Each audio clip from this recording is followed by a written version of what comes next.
네, 성경 말씀 시편입니다. 145편 1절부터 4절까지입니다.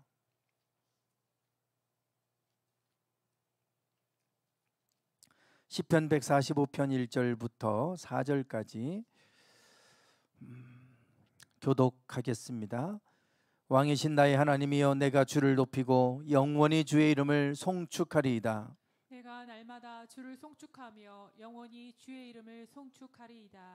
여호와는 위대하시니 크게 찬양할 것이라. 그의 위대하심을 측량하지 못하리로다. 대대로 주께서 행하시는 일을 크게 찬양하며 주의 능한 일을 선포하리로다. 아멘.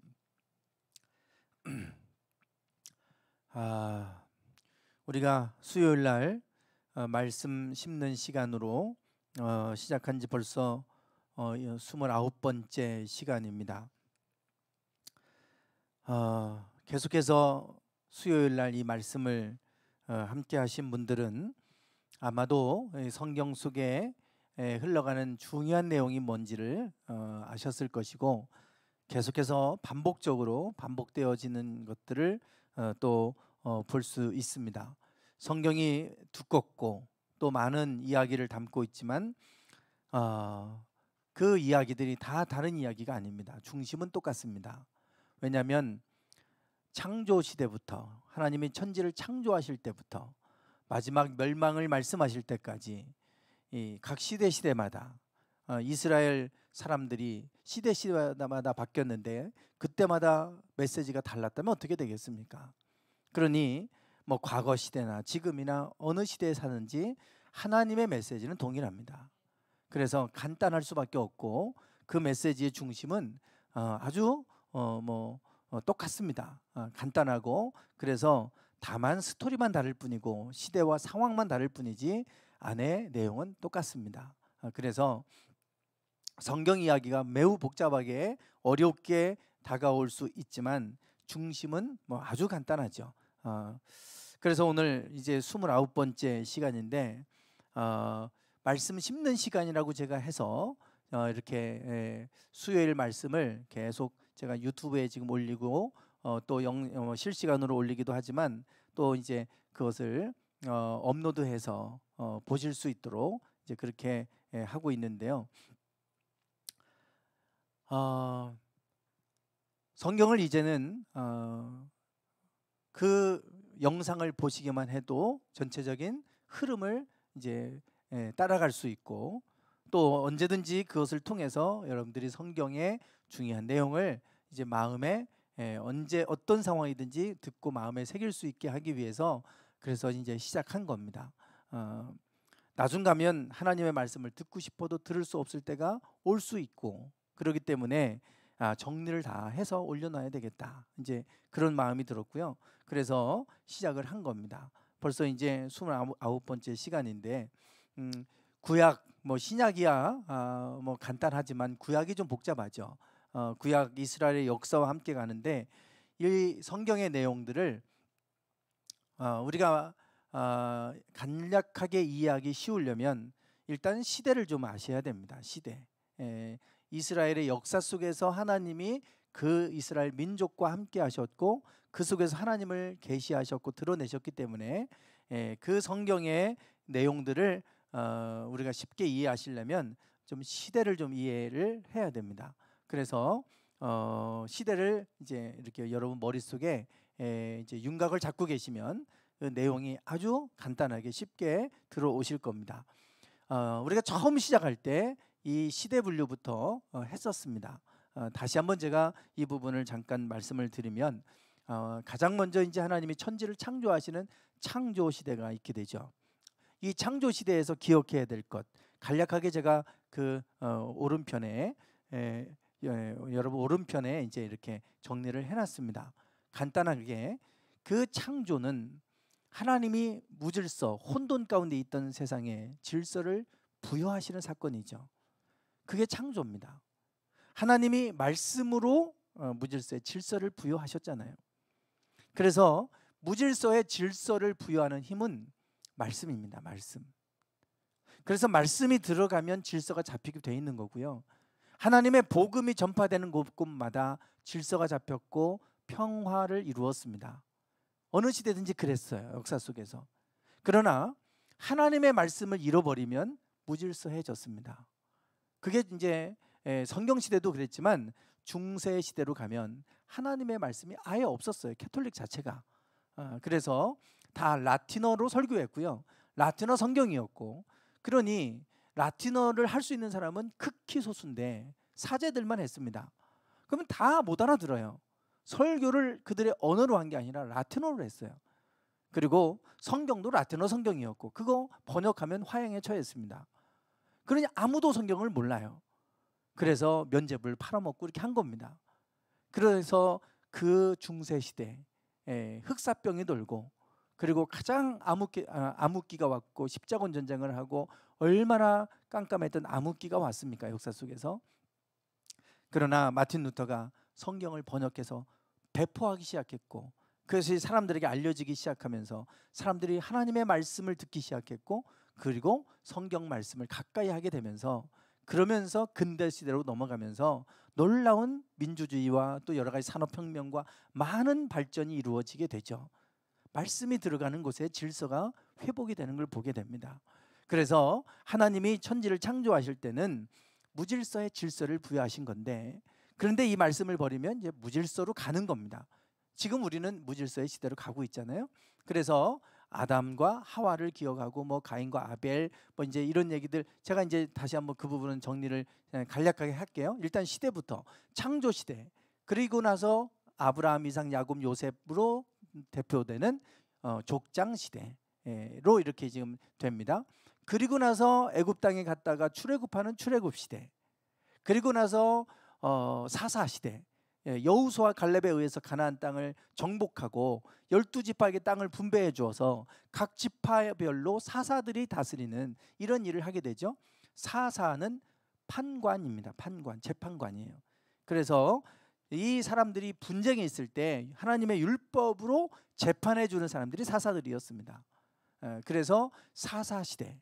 그러다가 우리에게 왕을 주시오. 그래서 사울로부터 왕이 생기죠. 왕정 시대. 그랬다가 왕정 시대가 이제는 멸망하고 포로로 끌려갔다가 포로기 시대에서 포로기 이후, 이제 포로에서 귀환하는 포로기 이후 시대, 예수님 오실 때까지 이렇게 지금 정리가 되는 겁니다. 그러면 제가 좀 전에 창조에 대한 얘기를 했잖아요.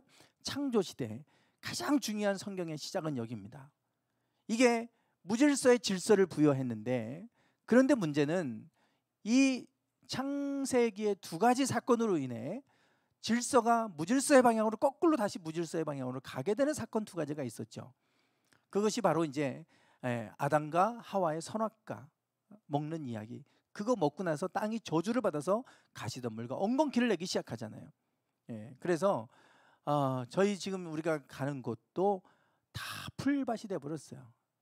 처음 우리가 그 땅 샀을 때는 맨 땅이어서 참 보기 좋았는데 옥수수 심어놓고 고추 심어놓고 이제 그러는데, 그러고 나서 그냥 몇 달 사이에, 몇 달도 아니죠, 한 2달 사이인가 막 풀들이 나무처럼 자라가지고, 그래서 월요일 날 막 비가 막 쏟아질 때 가서 비 맞아가면서 제가 막 뽑았고 그랬어요.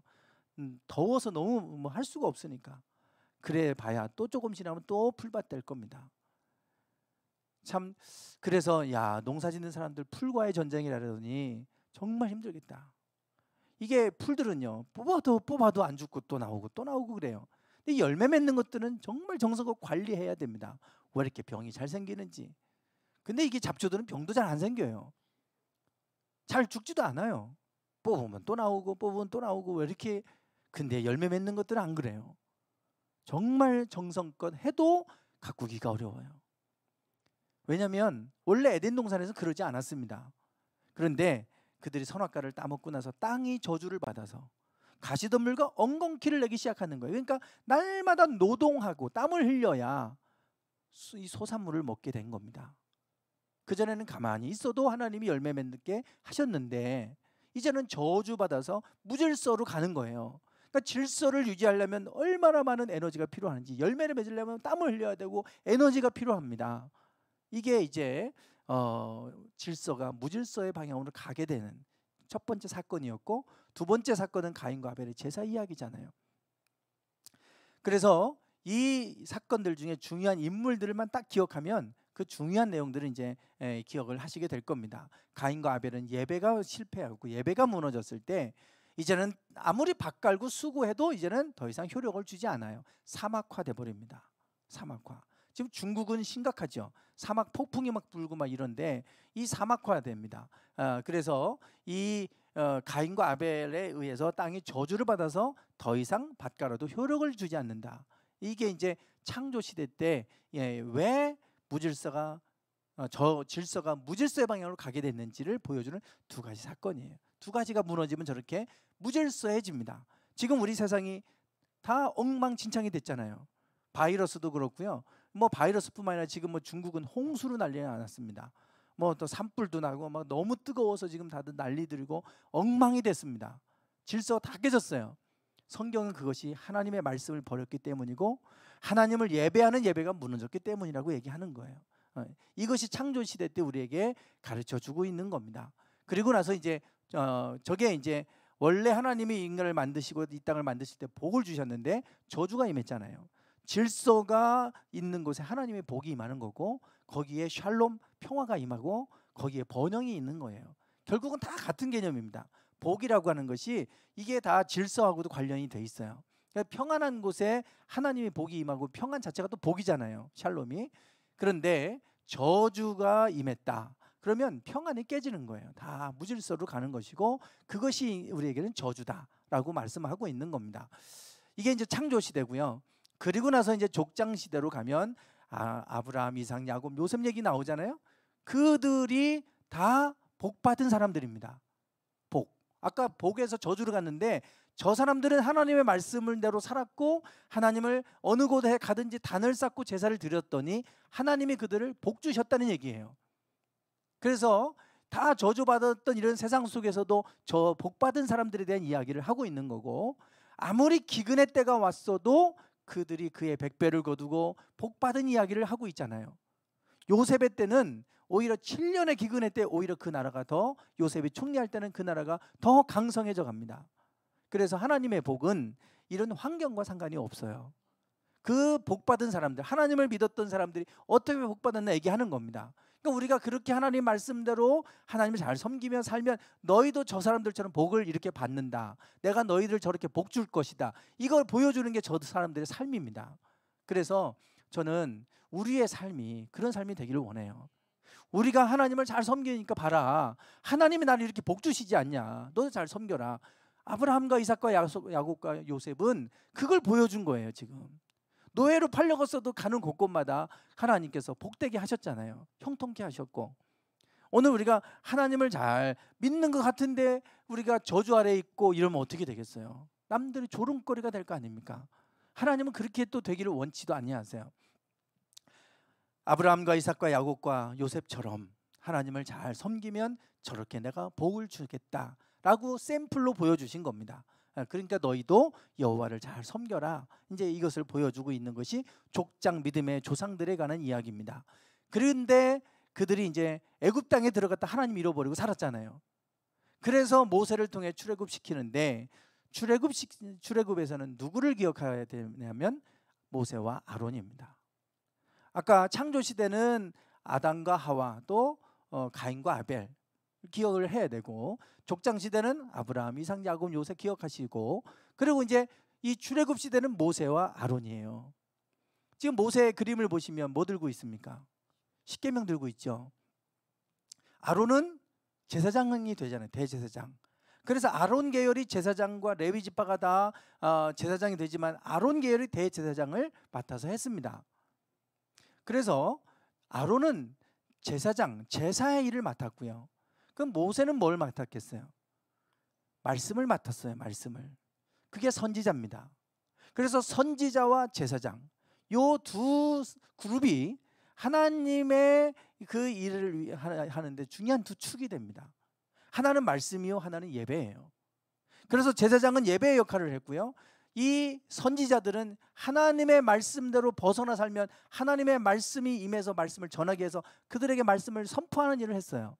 모세가 시내산에 올라가서 말씀을 받았고 그 말씀을 기록해서 그들에게 가르쳤잖아요.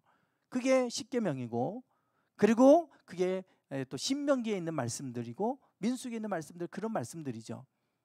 결국은 그 일들이 이제 앞으로 선지자들을 통해 하나님이 하시는 일들입니다.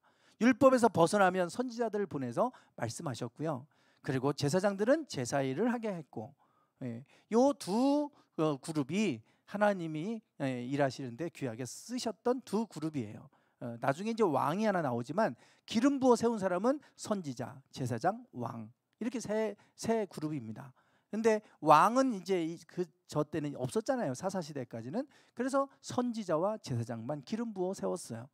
두 그룹입니다. 그래서 출애굽에서는 저 모세와 아론을 기억하시면 저 두 사람이 하나님이 성막을 짓고 십계명을 또 받아서 그대로 살게 했으니까 여기 이제 출애굽 시대를 대표하는 두 인물입니다.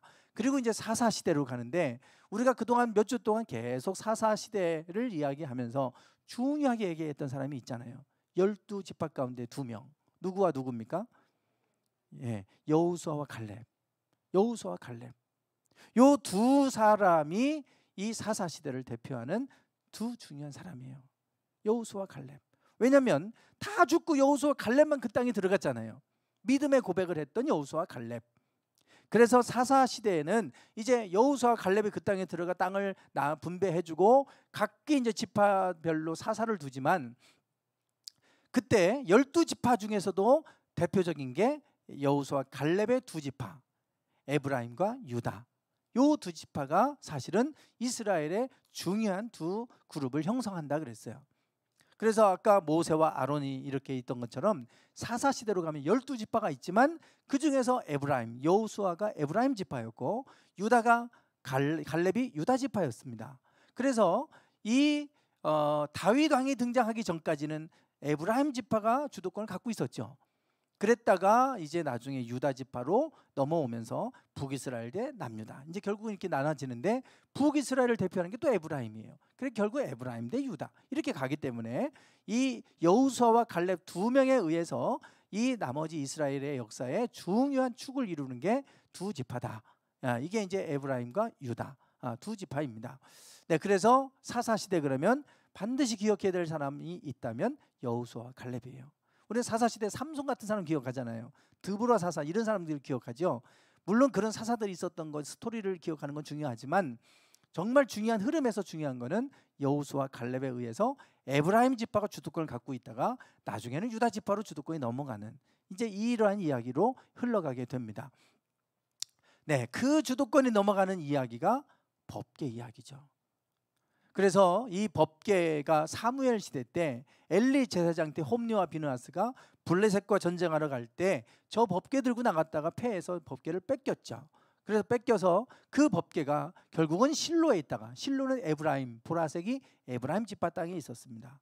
그래서 저 때까지만 해도 에브라임이 계속해서 주도권을 가지고 있었고 여호수아 때부터 그때까지 사무엘 마지막 사사 때까지 저 성막은 에브라임 땅 실로에 있었습니다. 그랬다가 법궤를 뺏겨서 아벡 전투에서 뺏겨서 아스돗, 에그론, 가드 또 가드, 에그론, 베세메스를 거쳐서 기란 여하림으로 오게 되는데 기란 여하림이 유다 땅이라 그랬죠. 네.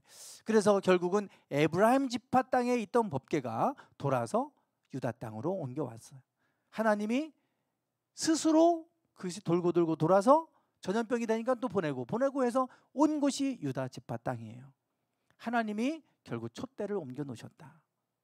하나님의 영광이 에브라임에서 떠났다. 이제는 유다로 하나님의 영광이 옮겨졌다. 에브라임과 유다 두 지파에서 하나님은 이제 유다로 흘러오신 이제 영광이 넘어오게 되는 것이고 그때부터 이제 유다 지파로 다윗으로 대표되는 유다 지파가 강성하게 되죠. 그래서 이제 이런 흐름으로 지금 이렇게 흘러가고 있는 겁니다. 자, 우리가 지난주에 사울 왕에 대한 얘기를 했는데요. 가장 먼저 이제 왕정 시대로 가면요, 많은 왕들이 있어요. 왕정 시대. 그런데 첫 번째 왕과 두 번째 왕만 기억하셔도 돼요. 사울과 다윗입니다. 그래서 사울과 다윗, 처음 왕정 시대를 열고 첫 번째 왕이 된 사람은 뭐든지 첫 번째가 중요하잖아요. 근데 사울은 너무 비참하게 끝났어요. 왕이 되고 그 다음에부터 하나님을 거역했다가 그냥 하나님이 버려버리십니다. 그게 이제 사울 왕이에요. 그래서 사울 왕을 버리고 하나님이 다윗에게 기름을 부어 이제 왕으로 세우는데, 이 사울과 다윗에 대한 이야기를 우리가 왕정 시대를 통해서 아셔야 되는데, 왜 이 두 왕이 중요하다고 하냐면, 왜 하나님이 사울을 버리고 다윗을 택하셨는가를 보면 가장 중요한 게 그 안에 담겨져 있기 때문에 그렇습니다. 이것들을 놓쳐버리면 악한 왕이 되는 거고요, 그것을 따라가면 다윗의 길을 따라서 선한 왕이 되는 겁니다. 그래서 모든 기준이 다윗이 되잖아요. 다윗과 같지 아니하더라, 다윗과 같이 정직하게 행하여, 이렇게 나옵니다. 그래서 다윗이 늘 기준이 되는데, 사울과 다윗을 우리가 왕정시대에는 기억을 해야 되는데, 지난주에 사울 왕에 대한 얘기를 했어요. 사울을 하나님이 버리신 결정적인 사건 두 가지가 있었죠. 블레셋과의 전쟁에서 이 사울이, 블레셋 군대가 너무나 강성했고 너무 많았어요. 그러나 이스라엘의 군대는 고작 3,000명. 그 중에서도 자기 아들 요나단한테 복병으로 1,000명 떼주고 2,000명인 거예요. 그런데 지금 블레셋의 군대는 해변에 모래같이 많았더라 그랬습니다. 마방만 뭐 6,000 뭐 그러고 하니까 게임이 안 되잖아요. 그러니까 이 블레셋과의 전쟁에서 사람들이 다 도망가고 600명 남았는데, 문제는 하나님께 제사를 빨리 드려야 되는데 사무엘이 오지 않았어요. 그래서 자기가 드려버렸죠. 제물을 갖고 와라. 그래서 자기가 드려버렸단 말이에요. 이게 하나님 앞에 첫 번째로 범했던 죄입니다. 제사를, 가장 거룩한 제사를 하나님 앞에 구별된 제사장들로 하여금 하게 했는데, 구별되지 않은 더럽혀진 몸으로 하나님께 제사를 드렸고 자기가 그 일들을 해버린 거예요. 그래서 하나님 앞에 첫 번째 제사의 실패가 버림받게 된 결정적인 사건이 됩니다. 두 번째는 아말렉과의 전쟁인데, 다 죽이라고 했는데 살려왔죠. 아과강을 살려왔고 살찐 짐승들을 탐욕을 품고 살려왔다 이거예요. 그래서 하나님이 버리셨어요. 순종이 제사보다 낫고 이렇게 말씀하잖아요. 듣는 것이 수양의 기름보다 나으니. 이거 갖다가 하나님께 제물로 바치겠다고 그거 끌고 와서 하나님 명령을 거역해가면서 그거 갖고 와서 드린들 하나님 받으시겠냐 이겁니다. 결국 하나님이 내가 그를 버렸으니까 너 한탄하지 말아라, 슬퍼하지 마라, 가서 내가 이새의 집으로 넌 가서 거기에 왕이 될 사람이 있으니까 가서 기름을 부어라. 그래서 다윗에게 기름 부어서 왕을 세우잖아요. 결정적으로 버림받게 되는 두 가지의 사건이 이 소개가 되는데, 결국 저 두 가지는 제사의 실패와 불순종입니다. 저 하나가 제사와 관련된 아론으로 대변된다면, 순종은 말씀, 율법, 모세와 관련된 것이기도 하죠. 이것이 가인과 아벨의 제사의 실패와 아담과 하와의 불순종의 모습으로도 나와 있어요. 결국 중심에는 그게 계속 다 흘러가고 있는 걸 볼 수가 있습니다. 결국은 저 두 가지가 우리 신앙생활에 있어서 가장 중요한 두 축이 되는데, 저 두 가지를 무너뜨렸을 때 결국은 하나님의 영광이 떠나버리는 거예요. 법궤는 하나님의 말씀을 대표하는 겁니다.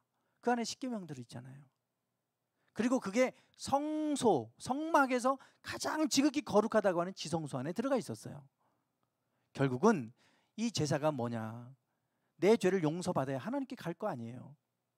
은혜의 보좌 앞으로 나갈 거 아니에요. 용서받아야. 그러니까 내가 제사를 드리고 용서받으면 주님께로 가면 주님이 우리 가운데 말씀해 주시는 거예요. 그러면 그 말씀 듣고 사는 겁니다. 그러다가 그 말씀대로 못 살면 또 죄를 짓고 살아갈 거 아니에요. 그러면 또 제사를 또 용서받고, 그리고 또 가서 주님의 또 말씀을 듣고, 이렇게 그들의 삶이어서 중요한 두 가지 축이죠. 두 가지가 무너졌을 때 결국 사울도 버림받았고 이스라엘도 결국은 멸망당합니다. 이 두 가지가 무너지면 결국 이 두 가지의 문제인데요, 이것이 창조 때부터 마지막 멸망 때까지 다 흘러가는 공통된 부분이에요. 그래서 우리가 신앙생활을 할 때 가장 중요한 거 이 두 가지, 하나님의 말씀과 예배입니다. 예배. 지금 우리는 예배가 무너져가는 시대에 와 있어요. 코로나19 바이러스로 인해서 예배가 막 무너집니다. 고종사촌 형이 얼마 전에 전화가 왔어요. 통화를 하면서 거기는 서울은 심각하잖아요. 수도권하고 이미 오래전부터 우리보다 더 빨리 4단계여서 뭐 작년부터 지금까지.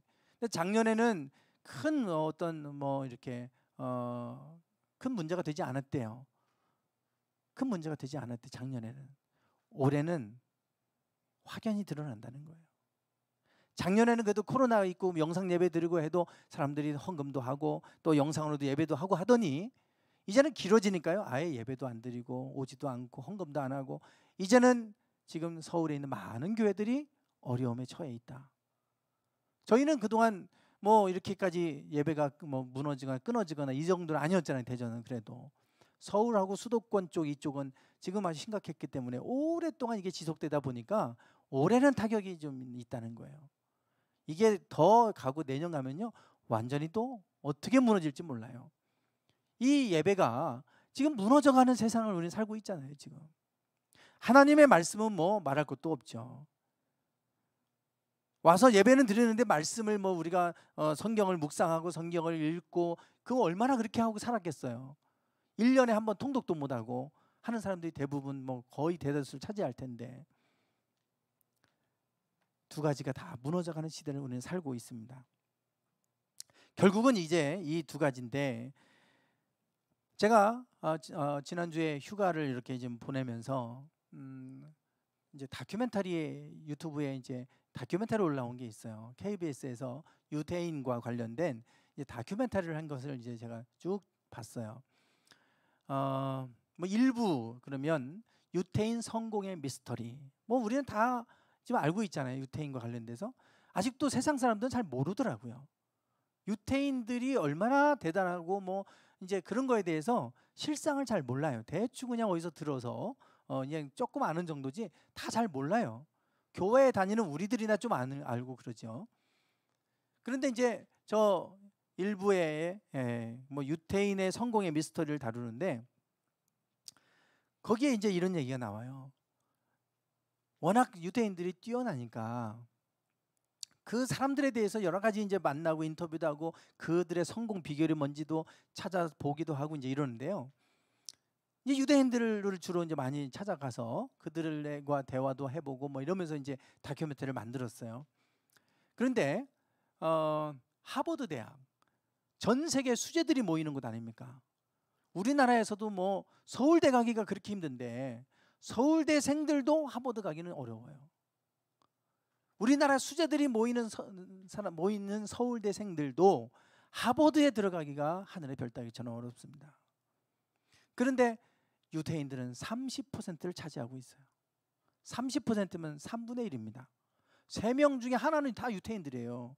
돌아다니는 하버드 대학에서 돌아다니는 학생의 3명 중에 1명은 유대인들입니다. 그럼 대단한 거 아니겠어요? 그런데 이제 아시아, 주로 이제 아시아면 한국, 중국, 일본으로 대표가 되겠죠. 그 비율은 한 4.25% 정도 된답니다. 근데 하버드 대학뿐만 아니라 예일대도 그렇고 그 아이비리그라고 불리는 아주 유명한 대학들이 있잖아요. 그 대학들의 대부분이 다 30%를 차지한다는 거예요. 유태인들이. 하버드 대학만 그렇게 차지하는 게 아니고 솔림 현상으로 클릭하는 게 아니라 모든 내노라 하는 전 세계적으로 내노라 하는 아이비리그의 대학들 거기에는 다 대부분 25에서 30%는 유대인들이 차지하고 있더라 이거예요. 유태인들은 전 세계 0.2% 정도밖에 안 되는데 어떻게 이럴 수 있을까라고 하는 거예요. 이스라엘에 가면 저렇게 이제 노벨상 수상한 사람들의 거리가 있습니다. 저렇게 이제 기념 기둥처럼 저렇게 이제 조각이라고 해야 되나요? 저거를 이제 만들어 놨어요. 근데 저기에 지금까지 노벨상 수상한 사람이 178명이라고 그래요. 전체 22%에 해당한다고 그럽니다. 하버드 나와도 노벨상 받기가 어렵잖아요. 그런데 그 전체 노벨상 받은 사람들 중에 22%를 유대인들이 차지하고 있다. 그래서 도대체 당신들이 이렇게 뛰어난 민족이 될 수 있었던 비결이 뭐냐? 유대인들 찾아가서 인터뷰를 해봐서 물어보는 거예요. 그랬더니 IQ가 우리나라보다도 높지도 않아요. 유대인들이 뭐 IQ가 뭐 대단히 높고 그런 거 아니라 우리보다도 더 낮아요. 일반적으로, 보편적으로, 평균적으로 보면. 그런데도 어떻게 저럴 수 있느냐? 그들이 하는 비결을 얘기해 주는 게 있어요. 두 가지를 얘기합니다. 하나는 뭐냐면 안식일을 지킨다는 거예요. 안식일을 지키고 그리고 식사를 하루에 한 번은 반드시 가족들과 식사를 한답니다. 그게 주로 저녁이든 뭐 점심이든 아침이든 하루에 한 번은 꼭 식구들이 다 모여서 식사를 하고, 그리고 안식일에는 말 그대로 지금도 이 유대인들은 안식일이 되면 어디 가려면 걸어는 가지만 차는 타고 다니지 않는다고 그래요. 그래서 대부분의 유대인들은 안식일을 지키는데, 물론 세속적인 유대인들이 있어서 안식일은 지키지 않는 유대인들이 있어요. 그런데 대부분은 집에서 나가지 않고 집에서 안식일을 다 보내는데, 그때 가족들을 다 모아놓고 하나님의 말씀도 가르치고 그거하고 토론도 하고 이렇게 하는 거예요. 그들에게 성소가 성전이 무너졌기 때문에 우리처럼 모여서 예배하거나 뭐 제사 이런 게 없어졌잖아요. 그렇지만 그들은 안식일에 모여서 그들의 민족성을 함께 공유하고 나누는 이런 시간들을 갖고 있어요. 안식일을 보내면서. 그리고 그 또 하나는, 중요한 특징 가운데 하나는 그들의 교육법에 있습니다. 그들의 교육법을 얘기하는데, 그들이 13세가 되면 성년식을 치러줘요.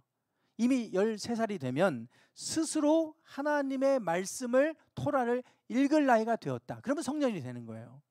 우리는 성년이 되면 뭐 경제적으로 자립하고 독립하고 뭐 이런 여러 가지를 따지지만, 저 유대인들이 판단하는 성년은 그런 것이 아니라 하나님의 말씀을 스스로 읽을 수 있느냐 없느냐예요. 그래서 그들은 어렸을 때부터 뭐를 가르치냐면, 전 세계에 흩어져 있는 유대인들이 다 히브리어를 배운답니다. 그러니까 뭐 이스라엘에 안 살면 그냥 영어 써도 되고 뭐 불어 써도 되고 자기네 나라에서 그 언어 쓰면 되잖아요. 그런데 그들은 토라를 읽을 수 있는 준비를 시켜야 되니까 히브리어를 다 가르친대요. 그리고 13살이 되면 저게 지금 토라예요. 토라, 두루마기. 그러니까 저 안에 있어요. 저거를 스스로 읽고 그 하나님의 말씀대로 살아갈 나이가 됐다. 그러면 성년식을 해주는 겁니다. 그게 13세예요. 그리고 그때부터는 자기들이 토라 하나님의 말씀을 읽고 도서관에 모이면 자기들끼리 그거하고 토론하는 거예요. 그게 공부예요. 그들은 우리처럼 뭐 외우고 막 이러지 않습니다. 모이면 도서관이 시끌시끌해요. 그거하고 토론하는 하나님 말씀 갖고. 그게 그들의 교육입니다. 그래서 그들에게는 답이 중요한 게 아니라 질문이 중요하다는, 질문이 얼마나 그게 좋은 질문이냐, 그 좋은 질문을 하도록 유도하고, 성경을 읽더라도 말씀을 읽더라도 늘 질문하게 하고, 그래서 그거 가지고 서로 토론하게 하고, 이렇게 하면서 그들이 서로 간에 자기가 가지지 못하는 지혜를 다른 사람을 또 답을 얻고, 대화하다가 또 뭔가 답을 얻어가고 이래 간다는 거죠. 자기네들이 말하는 비결을 저걸 얘기하는 거예요. 우리가 똑똑해서 그런 거 아니다. 우리 부모님이 우리를 이렇게 가르쳤다. 그래서 그런 것 같다. 이런 얘기들입니다. 저는 그 부분을 보면서 저것이 가장 중요한 건데, 저것을 잃어버렸을 때는 그들이 멸망했고 조롱거리가 됐어요. 우리가 지금 새벽에 예레미야 말씀을 같이 지금 나누고 있는데, 거기서도 마찬가지예요. 너희가 조롱거리가 될 것이다. 이방인들에게 조롱거리가 될 것이다. 그러세요. 지금 저 에스겔에서도 저렇게 말씀합니다. 5장 14절에 보면, 내가 또 너로 황무케 하고 너를 둘러 있는 이방인 중에서 모든 지나가는 자의 목전에 능욕거리가 되게 하리니. 너희가 하나님을 잃어버리고 하나님의 말씀을 잃어버리고 예배를 무너뜨리고 다른 신을 섬기고 이렇게 되면 너희가 멸망당할 것이고, 너희 중에 3분의 1은 불에 타서 불에 의해 죽을 것이고, 북방에서 많은 그 이방인들이 쳐들어오면 불로 인해서 3분의 1은 죽을 것이고, 3분의 1은 칼로 죽임을 당할 것이고, 3분의 1은 이 땅에서 흩어지게 될 것이다. 그 흩어지게 되는 사람들이 어떻게 되겠어요? 조롱거리가 되겠죠. 이방인 중에서 모든 지나가는 자의 목전에 능욕거리가 되게 하겠다. 그래서 그들이 이방 땅에 흩어져서 노예처럼 살았고 조롱거리가 되며 살았습니다. 특별히 뭐 중세 시대 때는 그들이 예수님을 죽였던 민족이라고 해서 얼마나 핍박을 받았어요. 그리고 짐승 취급받았습니다. 그리고 그 유럽에서 흩어져 살고 있는 유대인들은 자기들끼리 따로 모여서 집단 생활하게 했어요. 그걸 게토라고 그럽니다. 게토. 가고 싶어도 밖에 못 나가요. 그 울타리 안에서만 살게 했어요. 너희는 더러운 민족이니까 밖으로 못 나오면 안 돼. 이래갖고 자기들끼리만 안에서 살게 한 거예요. 그렇게 조롱을 당하고 수치를 당하고 살았어요. 그게 이스라엘의 역사입니다. 하나님을 잃어버렸을 때 그들은 그렇게 됐어요. 그래서 그들이 깨닫고 에스라 같은 사람이 등장해서 우리가 율법을 가르쳐야 되겠다. 그래서 에스라가 율법을 가르친 거 아닙니까? 그리고 로마에 의해서 멸망당하고 나서도 그들이 나중에 깨닫고 그들이 개토 안에서 율법을 가르치기 시작했고 그들의 언어를 가르치기 시작하고 이랬어요. 그러면서 지금의 이스라엘이 세워지고 그러면서 지금 이스라엘은 어느 누구도 조롱할 수 없는 민족이 됐습니다. 어느 누구도 무시할 수 없는 민족이 됐어요. 저기 보시면 미국에서 여러 가지 로비 단체가 있습니다. 그들이 정치인들에게 로비를 하잖아요. 합법적으로 로비가 합법화된 나라가 미국인데 그 미국에서는 가장 강력한 로비 단체 그러면 에이펙입니다. 에이펙 많이 들어보셨을 건데요. 저 미국 유대인의 로비 단체입니다. 에이펙이라고. 저기에 수많은 사람들이 일주일 동안 행사를 하면 다 모입니다. 전 세계에 흩어져 있는 미국 사람들만 모이는 게 아니고요. 전 세계에 흩어져 있는 유대인들이 저리 다 모여요. 그래서 에이펙 기부를 합니다. 기부를. 그러면 선생님도 와요. 그냥 일반 학교 선생님도. 그냥 월급 받는 것 중에 얼마 월급 안 받아도 그래도 와서 기부하고 그렇게 해요. 이 사람들이. 그래서 그 기부금을 모으면 에이펙에서 그 기부금 규모가 세계에서 가장 많을 정도로. 그래서 그 기부금을 가지고 뭐를 하냐면 이 정치인들 중에 친이스라엘 정책을 펴는 사람들에게 그 사람들을 후원하는 거예요.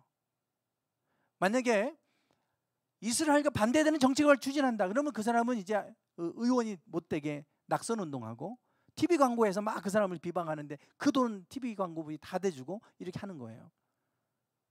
그래서 저 기간이 되면 미국의 의회가 중단된다고 그럽니다. 왜? 다 저기 와야 되니까. 그래서 지금 보시는 지금 대통령이 된 조 바이든 대통령이 되기 전에 저 에이펙에 가서 앞으로 내가 대통령이 되면 나를 지지해주면 내가 이스라엘을 위해 이런 정책을 펴겠습니다. 약속하는 거예요. 그러면 거기서 그들이 다 지원하고 다 이렇게 합니다. 그러니까 모든 정치인들이 친이스라엘 정책을 펼 수밖에 없어요. 저 단체를 무시 못해요. 전 세계 사람들이 똘똘 뭉쳐갖고 자기들이 다 돈을 내가면서 저기다가 기부해서 이스라엘을 위해서 저들이 저렇게 하고 있어요. 그러다 보니까 경제적으로도 그렇고 지식적으로도 그렇고 모든 분야를 이스라엘이 장악했죠. 여전히 그들은 지금도 토라를 공부하고 있습니다. 하나님의 말씀 중심으로 자녀들을 가르치고 있고 그렇게 하고 있어요. 그걸 잃어버렸을 때는 조롱거리가 됐지만 그것을 회복하고 그거를 가지고 그들이 전통이라고 하면서 계속 대물림에서 가르치고 했더니 그 민족을 어느 누구도 무시할 수 없는 민족이 되게 하셨어요. 어느 누구도 그 미스터리를 풀지 못합니다. 그러니까 오죽하면 그 미스터리라고 아까 그랬겠어요. 성경에 우리에게 말씀하시는 게 있어요. 하나님의 말씀과 하나님을 잘 섬기면 하나님이 반드시 복되게 하겠다고 하는 말씀이에요. 그게 성경에 흘러가는 중요한 내용입니다. 그러나 그거를 놓쳐버리면 너희가 멸망할 것이다. 너희가 비방거리가 될 것이다. 너희가 조롱거리가 될 것이고 너희가 수치를 당하게 될 것이다. 말씀하는 말은 그거 간단합니다. 그런데 오늘 우리가 너무 간단함에도 불구하고 이걸 잃어버리고 사는 경우가 얼마나 많아요. 조금 살만하다 싶으면 하나님도 잃어버리고 살고. 사울은 결국은 저 두 개 무너져가지고 결국 하나님 앞에 버림받았고요. 비참하게 미친 짓 하다가 끝났잖아요. 오죽하면 다윗이 수금을 뜯을 때 악신에 물러갔다가 또 들어오고 막 이러잖아요. 다윗은 오늘 우리가 나누고자 하는 다윗에 관한 이야기는 하나님 마음에 합한 사람이라 그랬어요. 내 뜻을 다 이루게 하겠다. 그가 하나님의 마음에 너무나 꼭 합한 사람이라고 말씀하시는 이유는 도덕적으로 보면 다윗은 절대 그렇게 칭찬을 받을 만한 사람이 못 되잖아요. 자기가 가장 아끼는 충신 중에 충신 우리아의 아내를 뺏어버렸잖아요. 그거 뺏으려고 우리아를 전쟁터 맨 앞에 보내서 죽게 한 거 아닙니까? 이보다 더 악한 게 어디 있겠어요. 도덕적으로. 사울하고 비교하면 도덕적으로 다윗이 훨씬 더 악한 짓을 했어요. 그렇지만 하나님은 다윗을 그래도 내 마음에 합한 사람이라 그러세요. 그러니까 도덕적 개념이 아닌 거예요 지금. 왜 그럽니까? 그것은 다윗이 왕이 돼서 예루살렘으로 수도를 옮기면서 가장 먼저 한 게 법궤를 옮기는 일을 했잖아요. 그래서 그동안 법궤가 돌고 돌아서 기럇 여아린까지 왔죠. 저기까지 왔어요. 그때 사울이 왕이 있었을 때 사울은 베냐민 지파였기 때문에 그 실로에 있던 성막을 기브온으로 옮겨놨어요. 그래서 솔로몬 때도 기브온 산당에서 1천 번제 드리고 했잖아요. 거기에 성막이 있었습니다. 그런데 저 법궤가 저 밑에까지 왔는데도 사울도 그렇고 어느 누구도 저거를 성막 안에 들어놓을 생각조차도 하지 않았잖아요. 그러나 다윗은 왕이 되자마자 법궤부터 가장 먼저 옮겨옵니다. 법궤를 옮겨다가 예루살렘으로 옮겨오고 예루살렘 성에서 이제 성전을 건축하려고 했지만 하나님이 막으셔서 성전은 솔로몬의 때에 짓게 되죠. 그리고 법궤를 옮겨오고 나서 다윗이 옮겨와서 하고자 했던 게 있어요. 하나님의 궤를 옮겨오자. 우리가 사울의 때는 궤 앞에서 어떻게 하지 않았다고 그래요? 하나님께 묻지 않았다. 오히려 무당을 찾아가서 묻고 그랬다고 그랬잖아요, 사울은. 그러나 다윗은 하나님, 내가 전쟁터에 나갈까요? 말까요? 내가 어떻게 할까요? 법궤 앞에서 늘 하나님의 음성을 듣고 하나님의 뜻대로 하려고 했던 사람입니다. 왕이 됐으니까 자기 마음대로 한 게 아니고 하나님이 원하시는지 원하시지 않는지를 들으려고 했던 사람이에요. 그게 다윗의 삶입니다. 그래서 법궤 옮겨오고 법궤 앞에서 하나님이 그 지성소에서 그 속죄소, 법궤 그 뚜껑에 이렇게 이제 두 그룹 천사가 있는데 거기를 속죄소라 그러는데 내가 거기서 너희들과 내가 행할 일을 가르치겠다 그러셨거든요. 다윗은 법궤 앞에서 내가 하나님께 물어야 되겠다. 그래서 법궤를 늘 가까이 뒀어요. 하나님께 묻고 항상 묻고 결정하려고. 그리고 그뿐만이 아니라 궤 앞에서 아삽을 시켜서 날마다 하나님을 어떻게 하게 했습니까? 찬양하게 했어요. 하나님을 높여드리는 일을 한 거예요. 그뿐만이 아닙니다. 기브온 산당에 성막이 있잖아요. 번제단이 있잖아요. 그 번제단에서 아침과 저녁으로 하나님께 뭘 드렸어요? 번제를 드렸어요. 날마다 아침과 저녁이 되면 하나님께 제사를, 기브온 번제단이 있는 곳에서는 늘 제사를 드리게 했고, 그리고 예루살렘의 그 법궤에서는 천막을 쳐놓고 이게 다윗의 장막이로 불렸던 거 아닙니까? 그 앞에서 늘 하나님 앞에 찬양하게 하고, 그리고 하나님 앞에 늘 묻고 결정하고 이렇게 했던 거예요. 결국은 하나님의 말씀에 순종하고 하나님을 예배하는 데 최선을 다했던 사람이 다윗입니다. 그래서 하나님께서 내 마음에 합한 사람이라 내 뜻을 다 이루게 하리라 그러셨고, 다윗의 때 저렇게 큰 전성기를 이루게 되죠. 영토가 지금 유브라데스 강까지, 메소포타미아 문명이 있는 유브라데스 강까지, 저 땅까지 가게 됩니다. 저 중간에 있는 저게 이제 나중에 솔로몬이 이제 타락을 해서 결국은 나라가 쪼그라들었고 북이스라엘과 남유다로 갈라지게 되는 게 저 조그만한 부분인데, 그러면 저 다윗 때 얼마나 영토가 확장됐는지를 비교해 보면 금방 알 수 있잖아요. 하나님을 잘 섬기면 하나님은 아브라함과 이삭과 야곱과 요셉에게 복 주셨던 것처럼 다윗의 때에도 그렇게 복을 주셨고, 솔로몬 때에도 말년에는 그렇지 않았지만 복되게 하셨잖아요. 성경의 이야기는 단순합니다. 그러나 하나님을 떠나면 반드시 심판이 있다. 멸망이 온다. 너희가 조롱거리가 된다. 라고 하는 것을 우리에게 말씀해 주고 있죠. 네, 오늘 본문 말씀을 1절 2절인데 같이 한번 읽어보실까요? 시작. 왕이신 나의 하나님이여, 내가 주를 높이고 영원히 주의 이름을 송축하리이다. 내가 날마다 주를 송축하며 영원히 주의 이름을 송축하리이다. 아멘. 네, 다윗은 시편이 3분의 1이 다윗의 시잖아요. 거의 절반 가까이가 다윗의 시로 돼 있어요.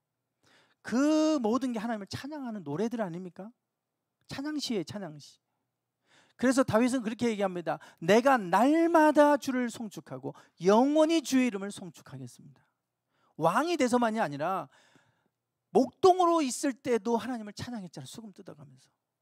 오죽하면 이새의 집에 사무엘이 찾아왔을 때 아들들을 다 불러와라 그러는데, 그 왕을 기름 부어 세운 사무엘이 그 집에 왔으면 자녀들 다 불러오라고 내가 축복하겠다 그러면 다윗까지 불러와야 되는 거 아닙니까? 다윗은 부르지 않았잖아요. 다 다른 형들은 불렀는데 다윗은 부르지 않았잖아요. 그 정도로 외면받았고 무시받았던 그 집안에서 그랬던 다윗이지만, 그 늘 양치러 가면서 그렇게 살았지만 그래도 늘 하나님을 찬양했던 사람이에요. 늘 어느 곳에 있든지 하나님을 송축하고 노래하고 찬양하고 내가 날마다 하나님을 송축하겠습니다. 영원히 송축하겠습니다. 이게 하나님이 기뻐하시는 다윗의 모습이었습니다. 오늘 우리가 갈수록 이런 모습들을 잃어버려 가고 있는 것 같아서 참 너무 안타깝기도 하고, 우리가 이런 때일수록 더더욱 깨어서 무너뜨리지 말아야 될 것이 무엇인지, 다시 한번 세워야 될 것이 무엇인지 우리가 돌아봤으면 좋겠습니다. 우리가 비록 가정에서 예배드린다 할지라도 우리가 마음이 무너지면 안 되잖아요. 하나님 앞에 예배하는 마음이 무너지면 안 되잖아요. 그 무너지고 나면 끝나는 거 아니겠어요? 우리의 생명이 하나님께 있는데 그 관계가 끊어지면 무슨 의미가 있겠습니까? 그래서 오늘 우리가 항상 어느 곳에 있든지 이런 어쩔 수 없이 예배할 수 없는 상황이고 영상으로 예배할 수밖에 없는 상황이라 할지라도 우리의 마음만은 하나님으로부터 멀어지지 않고 하나님 앞에 늘 다윗과 같이 그런 마음으로 예배한다면 하나님께서 다윗을 높이 들어 쓰셨던 것처럼 우리의 삶도 그렇게 하실 줄 믿습니다. 우리 찬양 드리겠습니다. 나 주님의 기쁨 되기 원하네.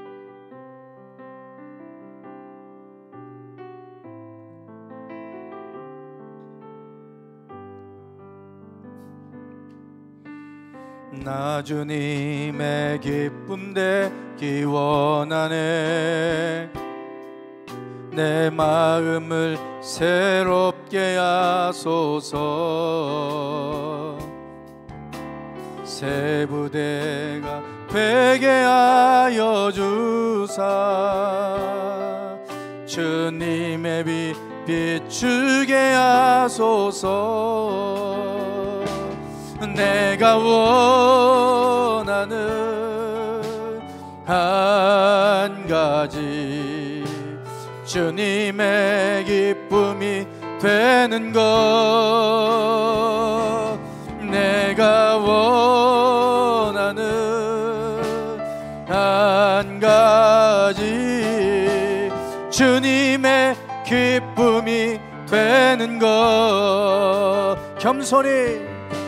겸손히 내 마음 드립니다.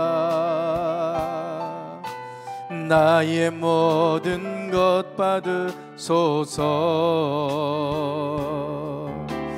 나의 맘 끝께 씻어주사. 주의 길로 행하게 하소서. 내가 원하는 한 가지, 주님의 기쁨이 되는 것. 내가 원하는 한 가지, 주님의 기쁨이 돼. 내가 원하는 한 가지, 내가 원하는 한 가지, 주님의 기쁨이 되는 것. 내가 원하는 한 가지, 주님의 기쁨이 되는 것. 내가 원하는 한 가지, 주님의 기쁨이 되는 것. 내가 원하는 한 가지, 주님의 기쁨이 돼. 내가 원하는 한 가지, 내가 원하는 한 가지, 주님의 기쁨이 되는 것. 내가 원하는 한 가지, 주님의 기쁨이 되는. 내가 원하는 한 가지, 주님의 기쁨이 되는 것, 내가 원하는 한 가지 주님의 기쁨이. 이 시간 우리 같이 기도합시다. 하나님 아버지여, 우리가 다윗과 같이 하나님 기뻐하시는 사람, 하나님 마음에 합한 사람, 그런 삶을 살기 원합니다. 하나님이여, 주여, 아버지여, 하나님 모든 것들이 무너진다 할지라도 우리가 무너뜨리지 말아야 될 것들이 있습니다. 우리가 무너뜨리지 말아야 할 것들이 있습니다. 주여, 무너뜨리지 말아야 할 것들이 있습니다. 주여, 우리의 예배와 우리의 말씀을 무너뜨리지 않게 하시고 날마다 하나님 말씀 안에, 날마다 예배 안에 거하며 살아가는 저희들 되게 하소서. 주여, 아버지, 주여, 아버지여, 주님, 아버지, 주여, 주여, 주여, 주여, 주여, 주여, 주여, 주여, 주여, 주여, 아버지여, 하나님, 아버지여, 주님, 아버지여, 하나님, 주여, 우리가 하나님이여 믿음 잃어버리지 않게 하소서. 예배를 무너뜨리지 않게 하시고 하나님 말씀을 무너뜨리지 않게 하소서. 주여, 주여,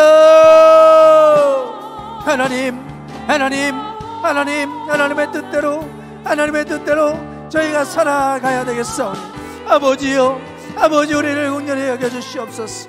우리를 긍휼히 여겨주시옵소서. 우리를 긍휼히 여겨주시옵소서. 우리를 긍휼히 여겨주시옵소서. 우리를 긍휼히 여겨주시옵소서. 우리를 긍휼히 여겨주시옵소서. 주여, 아버지,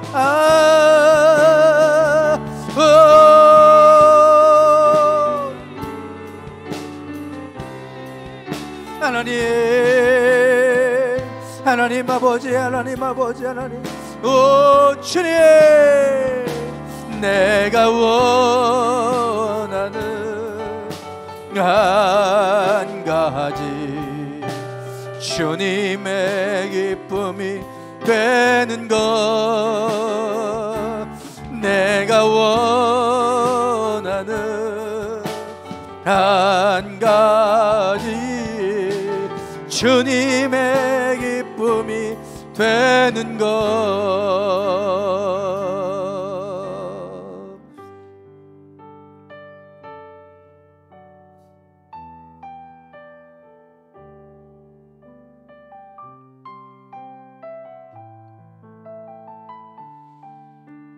하나님, 어떤 시대에든지 하나님을 떠났을 때는 그들에게 멸망이 찾아왔고 수치와 조롱이 그들에게 뒤따랐음을 봅니다. 그러나 하나님을 잘 섬겼을 때는 하나님께서 그들을 강성케 하셨고 또한 그들을 평안케 하셨습니다. 하나님께서 우리를 복되게 하시려고 이 땅을 창조하셨는데 우리가 하나님을 버리고 말씀을 버리고 예배를 무너뜨림으로 인해 이 땅이 갈수록 무질서한 세상으로 바뀌어가고 있습니다. 우리가 감당할 수 없는 이런 이제 무질서 속에서 우리가 어떻게 살아야 될지도 알지도 못하는 이러한 때를 우리는 살고 있습니다. 하나님, 우리가 영적인 진리를 알게 하옵소서. 모든 원인이 우리가 하나님을 떠났기 때문입니다. 우리가 하나님을 부정하고 하나님이 아닌 다른 것들로 채워가고 있기 때문입니다. 하나님, 우리가 회개하고 우리가 돌이킬 수 있게 하옵소서. 다시금 여호와께로 돌아갈 수 있게 하옵소서. 하나님, 우리가 어떤 상황 속에서도 있는 곳에서 최선의 예배자로 살아야 되겠습니다. 우리의 마음을 지켜주시옵소서. 우리의 마음이 무너지지 않게 하시옵소서. 예배가 무너지지 않게 하시고 하나님의 말씀이 우리 가운데서 늘 사라지지 않게 하시고 말씀이 우리 마음밭에 심겨지게 하셔서 말씀대로 살게 하시고 늘 하나님을 온전히 섬기며 살아갈 수 있는 저희들 되게 하옵소서. 어두워져가는 세상입니다. 그날은 호련히 도적같이 찾아올 것입니다. 깨어 있게 하옵소서. 주님 다시 오실 때까지 항상 깨어 있게 하여 주시고 끝까지 믿음을 간직하고 하나님 기뻐하시는 믿음의 사람으로 살아갈 수 있게 해 주옵소서. 지금은 우리 주 예수 그리스도의 은혜와 아버지 하나님의 극진하신 사랑하심과 성령님의 감동 감화 충만하심이 날마다 다윗과 같이 하나님 마음에 합한 사람으로 살기를 소망하는 당신의 사랑하는 모든 성도들 위해 이제부터 영원토록 함께 하시기를 간절히 축원하옵나이다. 아멘. 주여